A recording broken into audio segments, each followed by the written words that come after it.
Aquest matí, dia 9 d'octubre, s'ha celebrat el Congrés del Sindicat Intercomarcal Vallès Oriental Maresme d'Indústria de Comissions Obreres, en el qual estaven cridats a participar els seus delegats i delegades del conjunt del territori escollits en la primera fase congressual.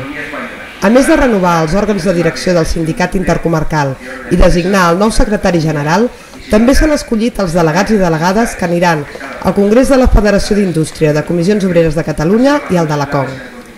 Santi Garcia ha presentat l'informe balanç del darrer mandat i s'ha acomiadat de les seves responsabilitats al capdavant del sindicat com a secretari general.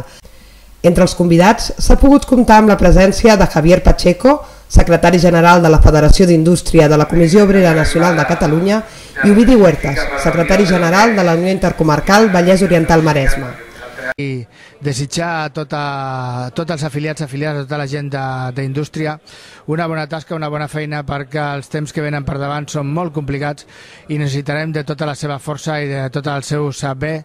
per tirar endavant els projectes de futur i els reptes que tindrem. Bueno, hoy damos el pistoletazo de salida al proceso congresual en el sentido de que los delegados y delegadas que en cada una de las comarcas tienen que desarrollar la discusión de la estrategia sindical de nuestra Federación de Industria para el próximo mandato, pues se inicia en el Vallès Oriental Maresme, uno de los sindicatos emblemáticos territoriales de la Federación de Industria de Comisiones Obreras de Cataluña.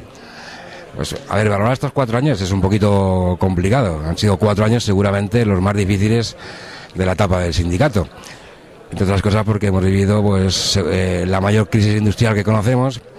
y sobre todo la mayor presión que se ha dado contra los sindicatos. Pero bueno, hemos intentado de alguna de las maneras acudir a todos los sitios donde se nos llamaba. Hemos intentado potenciar las secciones sindicales, que es la única herramienta que tenemos en la actualidad para intentar combatirlo, y el objetivo pues ha sido como mínimo paliar de alguna de las maneras lo que nos venía encima. Y sobre todo, lo vuelvo a repetir, trabajo, trabajo y más trabajo sindical. Ángel Ramos serà el nou secretari general, que ha estat elegit amb el suport unànim de tots els delegats i delegades participants al Congrés.